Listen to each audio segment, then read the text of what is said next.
کعبے کا منظر، کعبے کی رونق، کعبے کا منظر، اللہ اکبر اللہ اکبر اللہ اکبر اللہ اکبر، دیکھوں تو دیکھے جاؤں برابر، دیکھوں تو دیکھے جاؤں برابر، اللہ اکبر اللہ اکبر اللہ اکبر اللہ اکبر۔ کعبے کے اوپر سے جاتی نہیں ہے، کس کو ادب یہ سکھاتی نہیں ہے، کعبے کے اوپر سے جاتی نہیں ہے، کس کو ادب یہ سکھاتی نہیں ہے، تو کتنی مؤدب ہے یہ کبوتر، کتنی مؤدب ہے یہ کبوتر، اللہ اکبر اللہ اکبر اللہ اکبر اللہ اکبر۔ سبحان اللہ۔ تو بھیجا ہے جنت سے تجھ کو خدا نے، چوما ہے تجھ کو میرے مصطفیٰ نے، بھیجا ہے جنت سے تجھ کو خدا نے، ارے چوما ہے تجھ کو میرے مصطفیٰ نے، تو اے سنگ اسود تیرا مقدر، اے سنگ اسود تیرا مقدر، اللہ اکبر اللہ اکبر اللہ اکبر اللہ اکبر۔ اور یاد آ گئی جب اپنی خطائیں، اشکوں میں ڈھلنے لگی التجائیں، یاد آ گئی جب اپنی خطائیں، اشکوں میں ڈھلنے لگی التجائیں، رویا غلافِ کعبہ پکڑ کر، رویا غلافِ کعبہ پکڑ کر، اللہ اکبر اللہ اکبر اللہ اکبر اللہ اکبر، کعبے کی رونق، کعبے کا منظر، اللہ اکبر اللہ اکبر۔ سبحان اللہ، ماشاء اللہ ماشاء اللہ، سلامت رہیے، جیتی رہیے۔ سید صبی الدین صبی رحمانی صاحب کا کلام ماشاء اللہ۔ اعوذ باللہ من الشیطان الرجیم، بسم اللہ الرحمن الرحیم، اللہم صلی علی سیدنا و مولانا محمد وعلی آل سیدنا و مولانا محمد وبارک وسلم وصلوا علیہ۔ رب اشرح لی صدری ویسر لی امری واحلل عقدۃ من لسانی یفقہوا قولی۔ السلام علیکم ورحمۃ اللہ وبرکاتہ۔ آپ دیکھ رہے ہیں پروگرام جناب ماہ رمضان اور خواتین، یہ فقید المثال ٹرانسمیشن شان رمضان، اور اس وقت آپ نعمت افطار میں یہ سیگمنٹ ملاحظہ فرما رہے ہیں، اور مجھے جناب سیدہ زینب کہتے ہیں۔ جناب یہ کارخانہ قدرت، یہ در حقیقت یہ پوری دنیا ہے تو امتحان گاہ، اور ہمارے ہر عمل کا بدلہ دیا جائے گا۔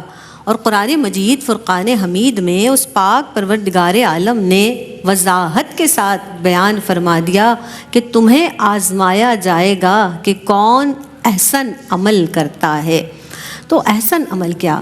یعنی ہرگز یہ بات نہیں کہ بہت کثیر اعمال کیے جائیں، یعنی وہ اعمال جو قرآن و سنت کے مطابق ہوں اور اللہ کی بارگاہ میں مقبول ہو جائیں۔ تو احسن عمل کے حوالے سے بات کی جائے گی۔ اور جب ہم بات کرتے ہیں ماہ رمضان المبارک میں، تو ماہ رمضان المبارک کے احسن اعمال کا آج ذکر کیا جائے گا۔ تو پھر ہمیں احسن اعمال کے لیے کرنا کیا ہے؟ اللہ کی رسی کو مضبوطی سے تھامے رکھنا ہے۔ وَاعْتَصِمُوا بِحَبْلِ اللَّهِ جَمِيعًا۔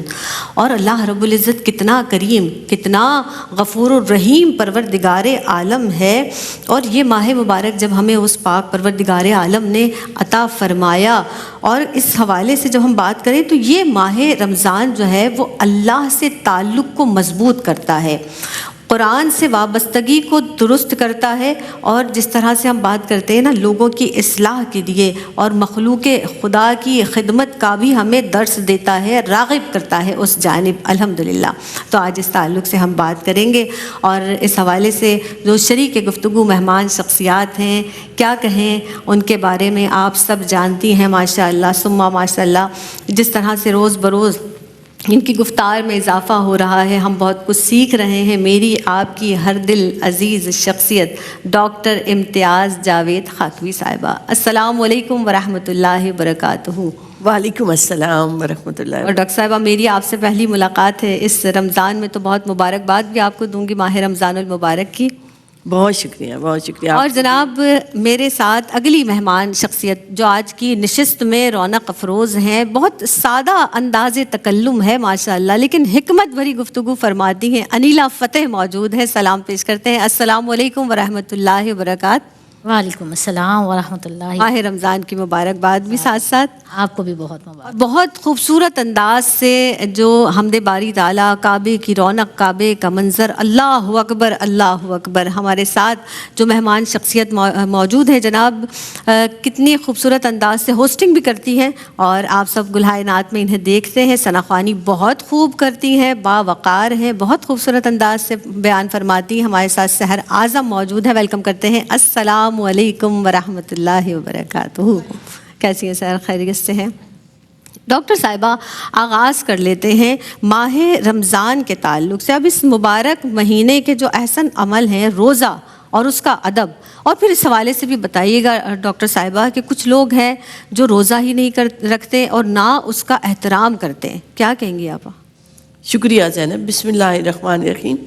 اللہ رب العزت نے سورہ بقرہ میں ارشاد فرمایا، شہر رمضان الذی انزل فیہ القرآن، صدق اللہ مولانا العظیم۔ یہ ماہ رمضان ماہ عظیم ہے، ماہ مبارک ہے، ماہ قرآن ہے، ماہ صبر ہے۔ یہ جو اس وادی میں ہم داخل ہوئے ہیں رمضان کی، یہ محبتوں بھری وادی ہے، نور بھری وادی ہے، رحمتوں بھری وادی ہے۔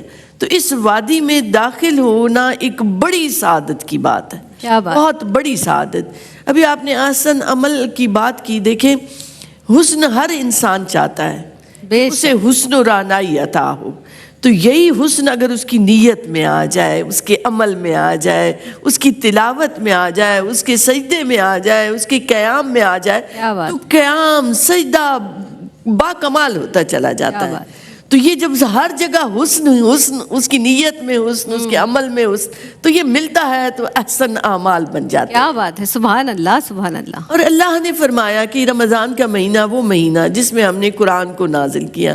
آپ غور کریں تو قرآن کس کا کلام ہے؟ اللہ کا کلام ہے، اور اللہ کی ذات کھانے پینے سے بے نیاز ہے۔ تو اس نے کہا میرے کلام کو سمجھنا ہے تو مادی علائشوں سے خود کو منزہ کر لو، تم بھی بھوکے اور پیاسے رہو، پھر اس کلام کو سمجھو، اس کی معرفت تک جاؤ۔ تو کلام چونکہ اللہ کا ہے تو اس کے لیے تیاری کی ضرورت ہے، تو وہ تیاری روزہ ہے کہ روزے کے ذریعے آپ اپنے آپ کو منزہ کریں، پاک کریں. اس سے آپ کے اندر شیطان داخل نہیں ہو سکے گا، اس کے راستے تنگ ہو جائیں گے، آپ کا نفس مغلوب ہو جائے گا، آپ کی روح کو تقویت ملے گی، آپ کے اندر نورانی کیفیات بڑھیں گی.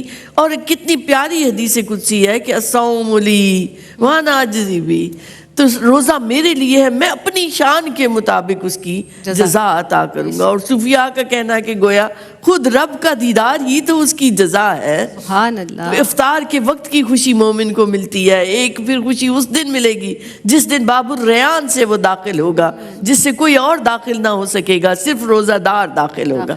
بے شک. تو جب یہ باتیں سمجھ میں آتی ہیں کہ اتنا ایک رحمتوں والا مہینہ ہمیں عطا ہو گیا ہے، تو جیتے جی یہ سعادت ملی ہے، تو اب روزہ نہ چھوڑیں، ہرگز نہ چھوڑیں، اس کا احترام کریں کہ یہ ہمارے لیے بڑی سعادت کی بات ہے. ایک روزہ بھی رمضان کا چھوٹ گیا، پورے سال اس کا ادا نہیں ہو سکتا، اس کا نعم البدل. آپ قضائے رکھتے رہیں، رمضان والا روزہ اس کی برکتیں جو رمضان میں وہ پھر نہیں مل سکتی.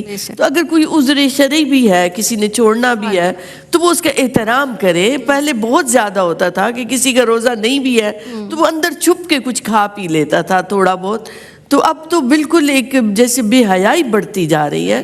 تو ہم جہاں جہاں کہیں ہیں، ہم اگر کسی عہدے پر ہیں، ماں ہیں، تو ہم سمجھائیں اپنے بچوں کو، انہیں عادی بنائیں، نرمی سے، پیار سے، حکمت سے.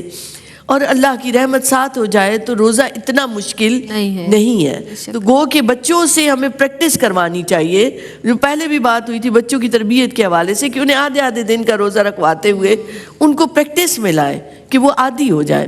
اور یہ ول پاور اس سے اسٹرانگ ہوتی ہے. اگر ارادہ کر لیا تو ضرور آپ پورا رکھ سکیں گے. اس لیے اس کا احترام ملوز خاطر رہے. بے شک بے شک. سبحان اللہ. انیلا فتح صاحبہ آپ کی جانب بڑھوں گی.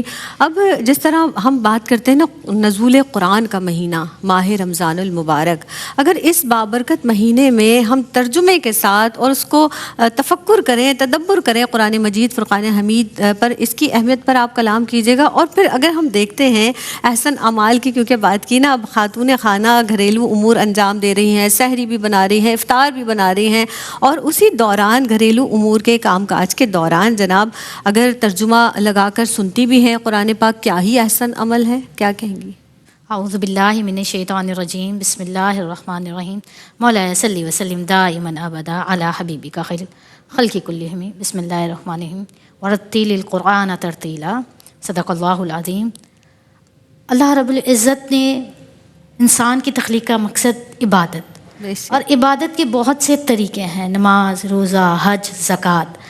ہر عبادت کا اپنا حسن ہے، ہر عبادت کا اپنا ذوق ہے، ہر عبادت کا اپنا رنگ ہے اور اپنا طریقہ ہے.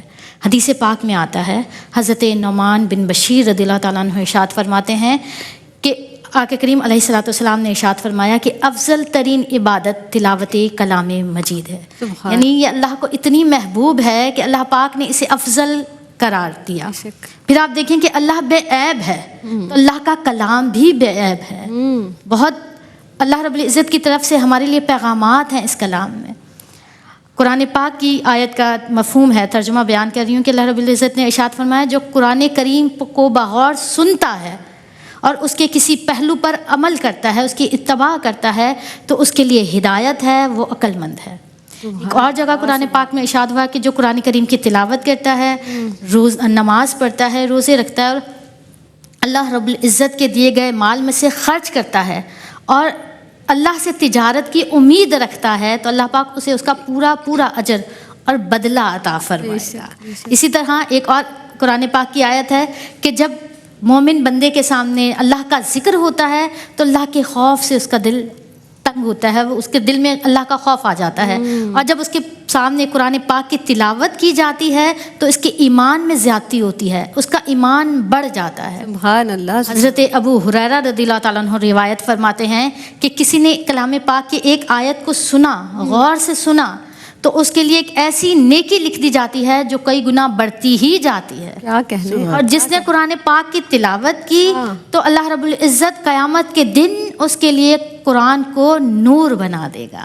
دیکھیں جب ہم مصحف ہاتھ میں رکھتے ہیں تو اس میں چھونے، دیکھنے اور پڑھنے 3 عمل جاری ہو جاتے ہیں، تو اس کی فضیلت کئی گنا ہے. اور جب ہم سن بھی رہے ہوتے ہیں تو جیسے حضرت ابو ہریرہ نے فرمایا کہ ایسی نیکی لکھ دی جاتی ہے جو بڑھتی رہتی ہے. سبحان اللہ. ایک وقفہ لینا ہے، حاضر ہوتے ہیں اس مختصر سے وقفے کے. امان میں طوفان کے تھپیڑوں میں کنارا شان رمضان ہے، مومنوں کے دل کا اجالا شان رمضان، شان رمضان، شان رمضان.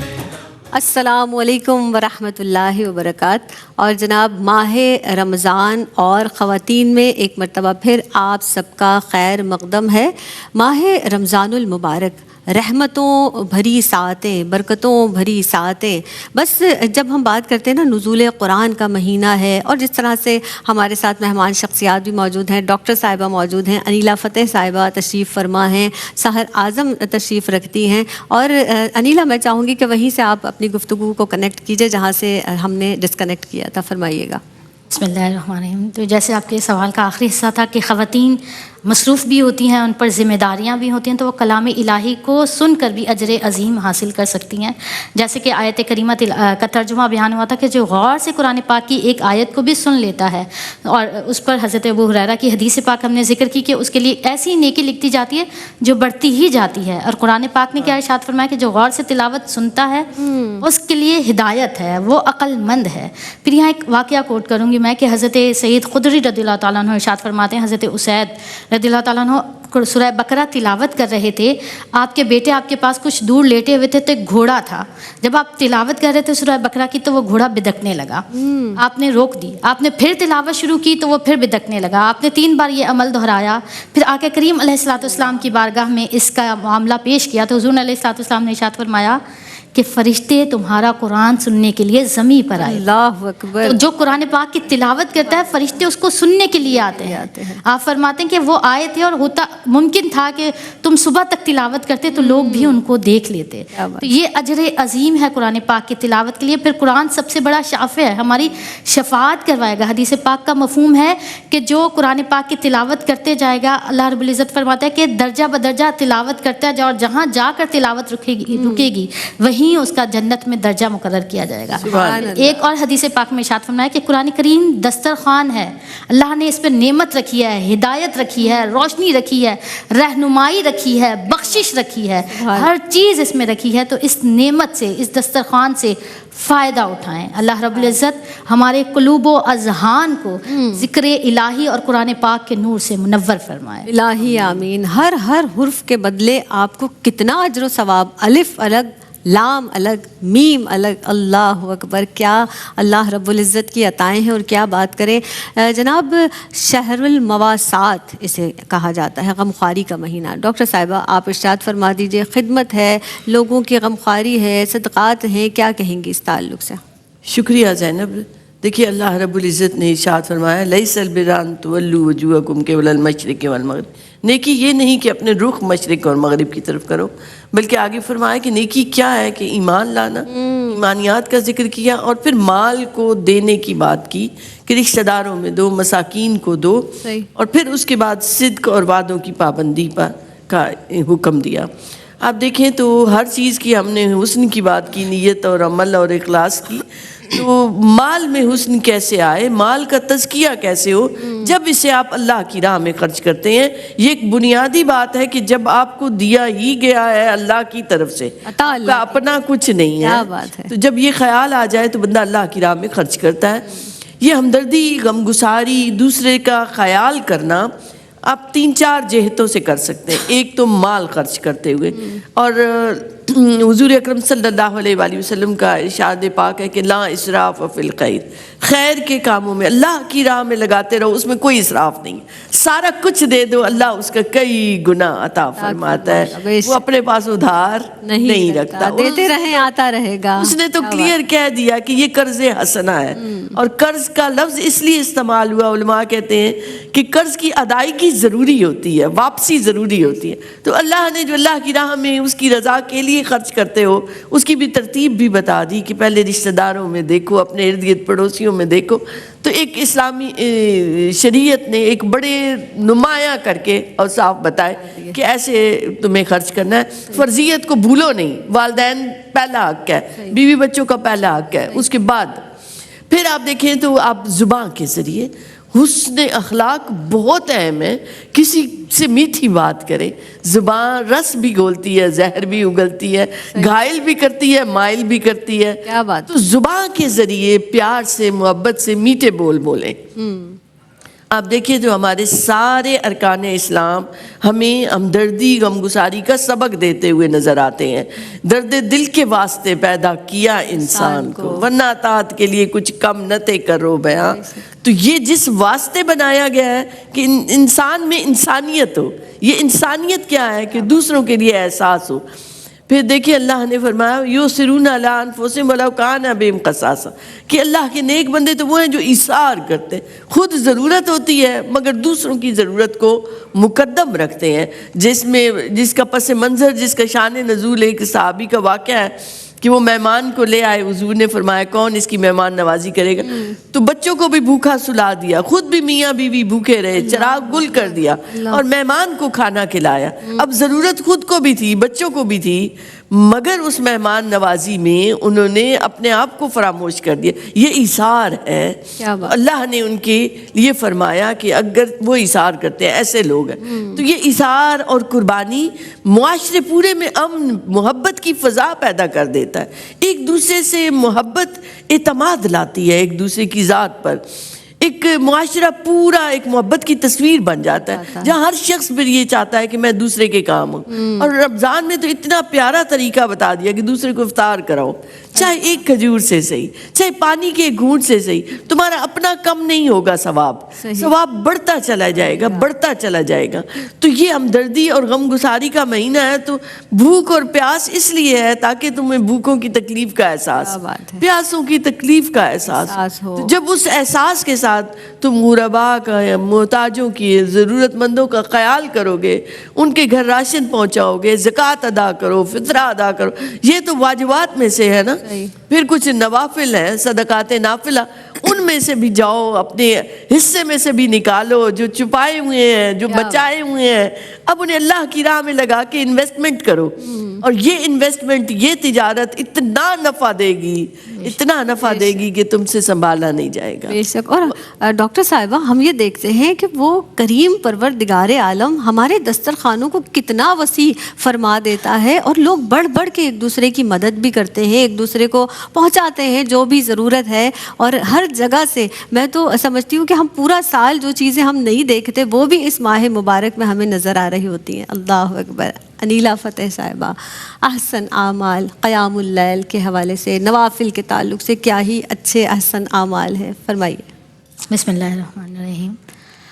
لیکن قیام اللیل، نوافل، اللہ رب العزت کا یہ ماہ مبارک اللہ کی رحمت کا مظہر ہے. بے شک. وہ بار بار ہمیں رمضان جیسے اور مقدس راتوں جیسے پر نور ساعتیں دے کر اپنی رحمت الہی کو ہم پر لازم قرار دے دیتا ہے کہ اب دیکھیں اعمال ہمارے وہی ہوتے ہیں، ہم نے وہی نمازیں پڑھنی ہیں، اتنی ہی رکعات پڑھنی ہے، مگر اس کا ثواب کئی گنا بڑھ جاتا ہے. نوافل کا ثواب فرض کے ثواب کے برابر ہو جاتا ہے. یہاں میں ایک اور بات کہوں کہ کچھ ہوتی ہیں ضروریات اور کچھ ہوتی ہیں شوق. جیسے ہم کھانا نان نفقہ ضروریات زندگی ہے، لیکن کچھ چیزیں ہم اپنے شوق کے لیے کرتے ہیں. بلا مثال اور بلا تشبیہ کچھ عبادات فرض ہیں جنہیں ہم نے کرنا ہی ہے، اور کچھ شوق الہی میں، رضائے الہی میں ہم نے کچھ چیزیں کرنی ہیں. اللہ رب العزت نے قرآن پاک میں ارشاد فرمایا، آیت کا مفہوم ہے کہ جو شخص خوشی کے ساتھ نیکی کرتا ہے اللہ رب العزت اس کی قدر کرتا ہے. اللہ قدر کرنے والا ہے. فرض پر اجر ملے گا، ثواب ملے گا، لیکن جو خوشی سے نیکی کرتا ہے اللہ اس کی قدر کرے گا، اور پھر جس کی اللہ قدر کر دے. کیا اور پھر قیام اللیل اور نوافل، یہ وہ عبادات ہیں جو ڈائریکٹ اللہ سے محبت کا تعلق رکھتی ہیں. جنہیں محبت ہوگی، جن میں عشق الہی ہوگا، جو اللہ رب العزت کی رضا کے لیے اپنا دن رات بسر کرتے ہیں، وہ پھر اپنے بستروں کو چھوڑ کر اللہ رب العزت کی بارگاہ میں آتے ہیں. اور راتوں میں پھر قرآن مجید میں جگہ جگہ رات کے قیام کا ذکر کیا گیا ہے، اور ان کے لیے اجر بیان فرمایا گیا ہے کہ جو راتوں کو اپنے بستر سے پہلو سے الگ ہو جاتے ہیں ان کے لیے اجر عظیم ہے. حضرت عبداللہ بن مسعود رضی اللہ تعالیٰ عنہ ارشاد فرماتے ہیں کہ ان کا اجر ایسا ہے کہ جو اپنے پہلو سے رات کو بستروں سے الگ ہو جاتے ہیں، ان کا اجر ایسا ہے جو نہ پہلے کسی کان نے سنا، نہ کسی آنکھ نے دیکھا، نہ کسی کے دل میں خیال آیا. انہیں اللہ پاک نے ایسا اجر عظیم عنایت فرماتے ہیں. پھر آقا کریم علیہ الصلوۃ والسلام نے ارشاد فرمایا، حضرت عبد الرحمن بن عوف رضی اللہ تعالیٰ عنہ ارشاد فرماتے ہیں، حضور نے ارشاد فرمایا کہ اللہ رب العزت نے روزے تمہارے اوپر فرض کر دیے گئے ہیں، اور قیام یعنی تراویح، ماہ رمضان کی بات ہو رہی ہے، قیام یعنی تراویح تمہارے لیے میری سنت ہے تو تم اسے ادا کیا کرو. اور جس نے ایمان کی حالت میں اور ثواب کی نیت سے یہ دونوں اعمال سر انجام دیے تو وہ ایسے ہے جیسے وہ ابھی اپنی ماں کے پیٹ سے اس نے سبحان اللہ، سبحان اور اسی طرح ایک اور حدیث پاک میں آتا ہے کہ جس نے حصول نیت سے، ثواب کی نیت سے اور ایمان کی حالت میں روزے رکھے اور قرآن پاک کی تلاوت کی اور قیام اللیل کیا تو اس کو بھی ایسی اجر ہے کہ اس کے سابقہ گناہ بخش دیے جائیں گے، معاف کر دیے جائیں گے. سبحان اللہ، ماشاء اللہ. وہ قدر کرنے والا پروردگار، اور وہ کیا ہی شان ہے اس کی، اور وہ ہمارے اعمالوں کو کس طرح سے دیکھتا ہے ہم نہیں جانتے. پاک پروردگار عالم. میں چاہتی ہوں کہ کلام شامل کرتے ہیں، سحر شامل ہے. بسم اللہ. حضور میری تو ساری بہار آپ سے ہے، حضور میری تو ساری بہار آپ سے ہے. میں بے قرار تھا، میرا قرار آپ سے ہے، حضور میری تو ساری. سبحان اللہ. کہاں وہ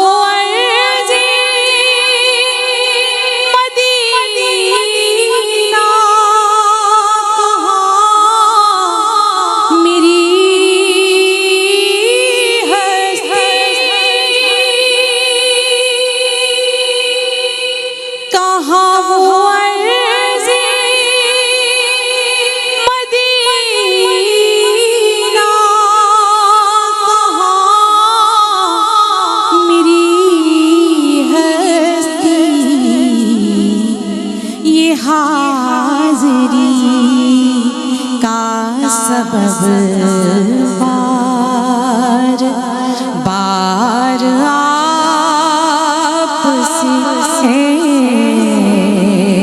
یہ حاضری کا سبب بار بار آپ سے ہے. میں بے قرار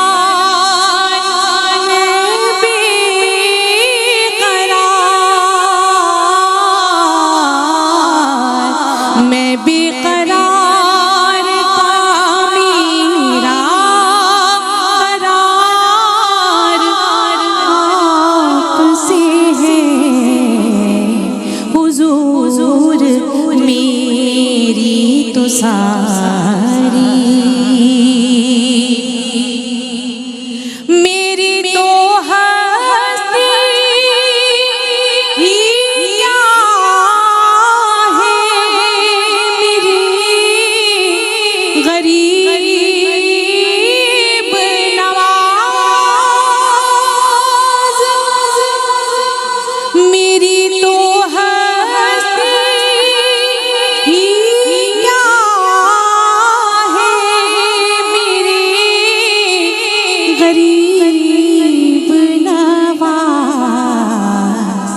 جو مل رہا ہے مجھے سارا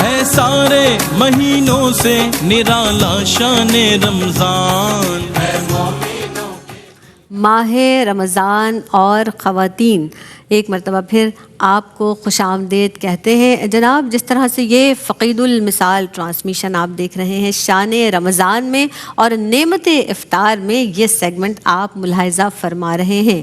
ہمارے ساتھ مہمان شخصیات بھی موجود ہیں. احسن اعمال ماہ رمضان المبارک کے تعلق سے گفتگو کی جا رہی ہے. ڈاکٹر صاحبہ موجود ہیں، ڈاکٹر امتیاز جاوید خاکوی صاحبہ، انیلا فتح صاحبہ موجود ہیں، سحر اعظم بھی تشریف فرما ہیں.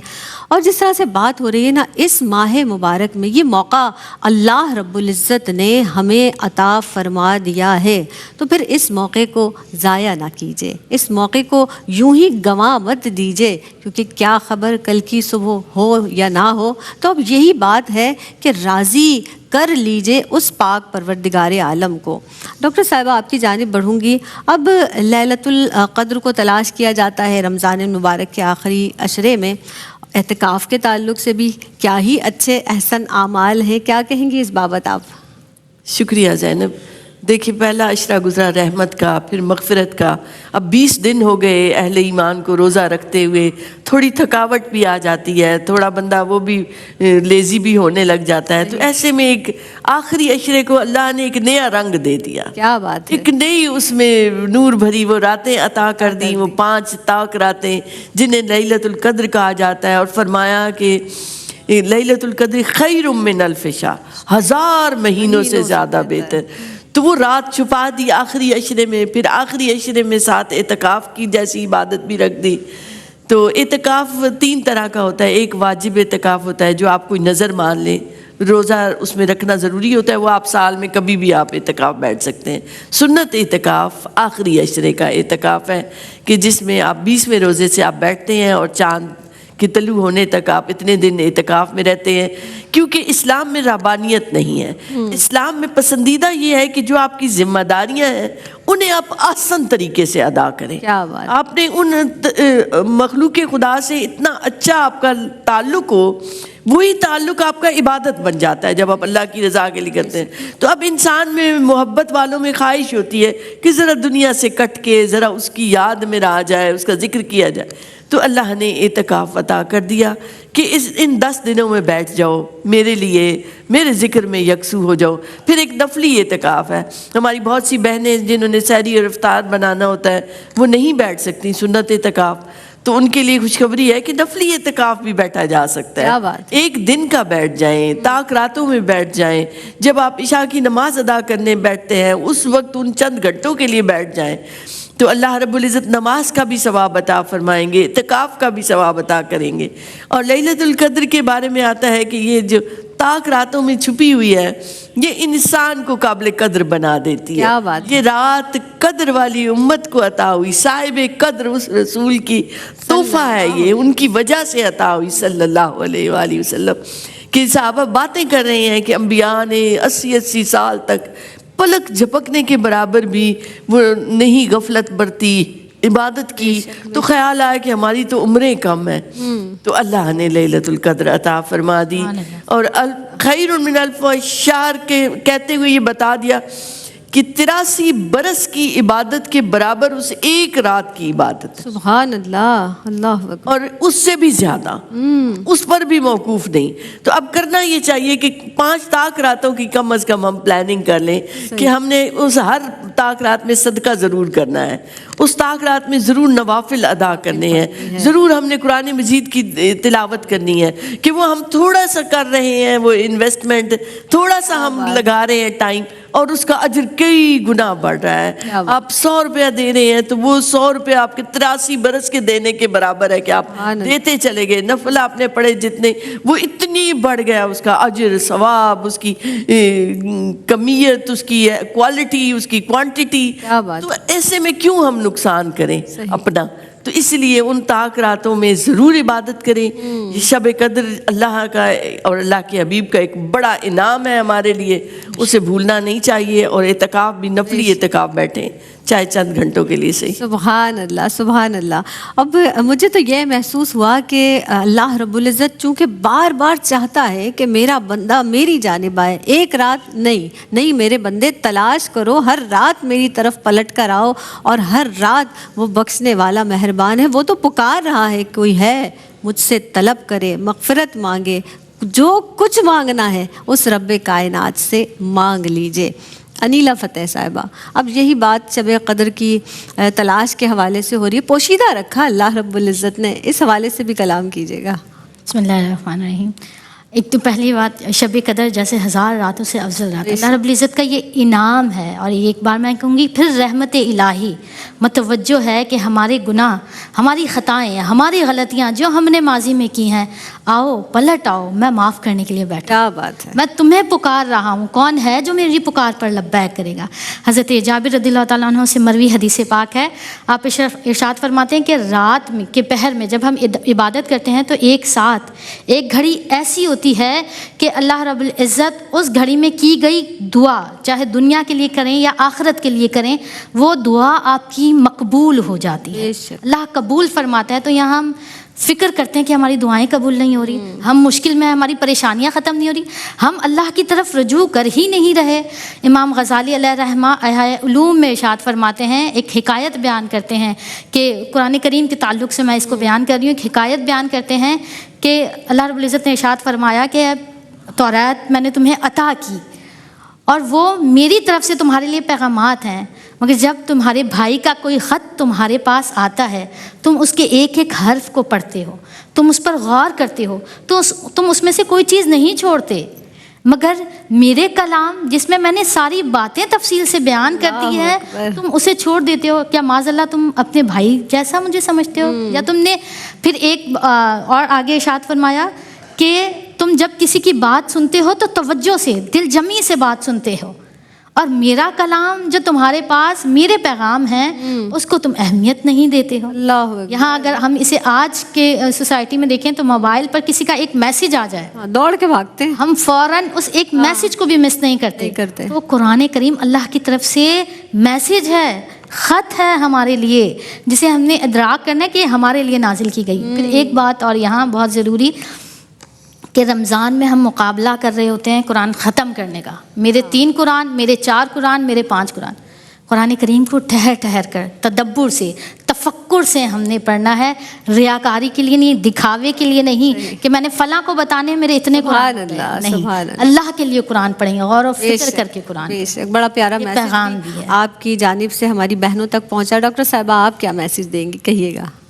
دیکھیں، جو بھی کام کریں، جو بھی عبادت کریں، خالص ہو کر کریں۔ کیا بات، پیورٹی ہمارے اندر نہیں رہی، ہم دکھاوا کر رہے ہیں، کہیں ریاکاری کر رہے ہیں، کہیں ہمارے اندر کچھ اور طلب ہے، تو اس طلب سے تھوڑے سے بے نیاز ہو کر اللہ کی رضا کو مقصود بنا لیں، اس سے محبت مانگیں کہ میں تجھ سے محبت کر سکوں، اس سے رسول پاک صلی اللہ علیہ وسلم کی غلامی مانگیں، تو اللہ رب العزت اس کے صدقے سے، اس دعا کے صدقے سے آپ کی ظاہری خواہشوں کو بھی پورا فرما دے گا۔ بے شک، سبحان اللہ، سبحان اللہ۔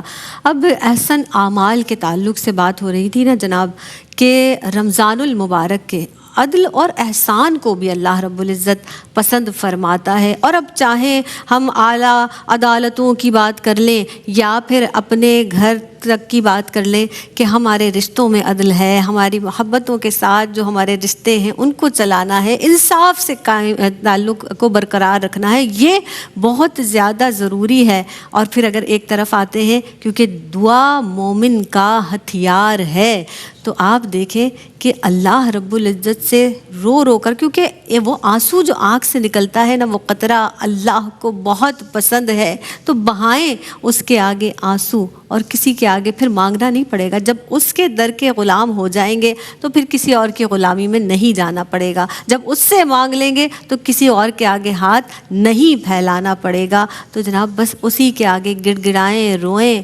آہوزاری کریں اور معافی مانگیں، مغفرت طلب کریں۔ آپ جس طرح سے ہم بار بار بات کرتے ہیں نا، اور ڈاکٹر صاحبہ نے بڑا اچھا پیغام دیا، دل نہیں جاتا آپا یہ نشست ختم کرنے کا، لیکن چونکہ دامن وقت میں گنجائش نہیں ہے۔ آپ کی آمد کی بہت مشکور ہوں، آپ تشریف لائے ہیں، ہمیشہ ہی آپ کی باتوں سے بہت کچھ سیکھنے کو ملتا ہے۔ انیلا فتح صاحبہ آپ تشریف لائی ہیں، بہت ہمبل انداز ہے لیکن بہت پیارے انداز سے بیان فرما دیتی ہے، قرآن کی حکمتیں بھی، سب کچھ، سلامت رہیں، جیتی رہیں۔ اور سحر اعظم تشریف فرما ہیں، کیا خوب ثنا خوانی فرماتی ہیں، ہوسٹنگ بھی بہت اچھی کرتی ہیں۔ آپ ہی کی آواز میں اختتام کریں گے، بس مجھے اپنی دعاؤں میں یاد رکھیے گا۔ اس کے ساتھ ہی میں آپ سے اجازت چاہوں گی، اختتام کریں گے سحر کی آواز پر۔ السلام علیکم ورحمۃ اللہ وبرکاتہ۔ تو شاہ خوبا، تو جانی جانا، تو شاہ خوبا، تو جانی جانا ہے، چہرہ ملک کتاب تیرا ہے، چہرہ ملک کتاب تیرا، نہ بن سکی ہے، نہ بن سکے گا، نہ بن سکی ہے، نہ بن سکے گا، مثال تیری، جواب تیرا، مثال تیری، جواب تیرا۔ تو جنت بھی انہی کی ہے، کوثر بھی انہی کی ہے، جنت بھی انہی کی ہے، کوثر بھی انہی کی ہے، سچ پوچھو تو اللہ کی رحمت بھی انہی کی ہے، سچ پوچھو تو اللہ کی رحمت بھی انہی کی ہے۔ یہ سارا جہاں لوگوں، یہ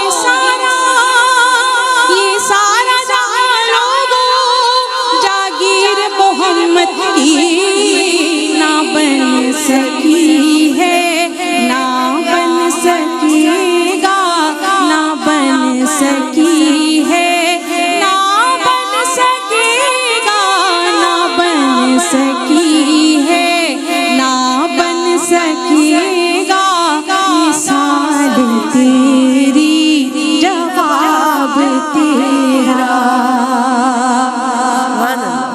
ہے، تو بھی سایہ عجیب انسان، جو خوف محشر سے ہے ہراساں، ہراساں،